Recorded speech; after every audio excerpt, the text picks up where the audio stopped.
নমস্কার। জয় শ্রীরাম।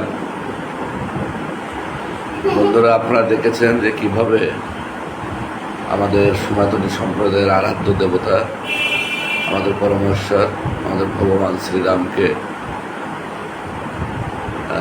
পলাশবাড়ি যে রাম মন্দির নির্মাণ সেখানে স্থগিত করা হয়েছে। কিন্তু রাম মন্দির স্থগিত যে আন্দোলন, সেই আন্দোলনে আমাদের রাম বিগ্রহ বা রাম প্রতীকের ছবিতে সেখানে জুতো পিটা করে ধর্মীয় অবমাননা করা হয়েছে, রামকে অবমাননা করা হয়েছে। এটা সনাতনী সম্প্রদায়ের অস্তিত্বে একটি কুঠার আঘাত।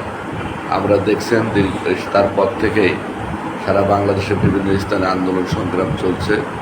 যতক্ষণ পর্যন্ত এই ঘটনার সাথে জড়িত আন্দোলন কুচক্রী মহল তাদের দৃষ্টান্তমূলক শাস্তি নেওয়া হবে, ততক্ষণ পর্যন্ত আমাদের আন্দোলন চলবে। পাশাপাশি রাম সবার সকল সনাতনী সম্প্রদায়ের, শুধু বাংলাদেশের হিন্দুদের নয়। তো সেই ক্ষেত্রে সারা বিশ্বব্যাপী আমাদের উদাত্ত আহ্বান থাকবে, যারা সনাতনী সম্প্রদায় আছেন যার যার অবস্থান থেকে প্রতিবাদ সহ এবং অন্তপক্ষে প্রোফাইল পিকচারে, ফেসবুক প্রোফাইল পিকচারে রামের ছবি দিয়ে আগামী 31 জুন পর্যন্ত রামের ছবি প্রোফাইল পিকচারে দিয়ে প্রতিবাদ জানান। আসুন, সারা বিশ্বের কোটি কোটি রাম ভক্ত আমরা একত্রিত হই। আমি আবারও সবাইকে উদাত্ত আহ্বান জানাচ্ছি, সবার প্রোফাইল পিকচারে আগামী 31 জুন পর্যন্ত আপনারা রামের ছবি ব্যবহার করুন।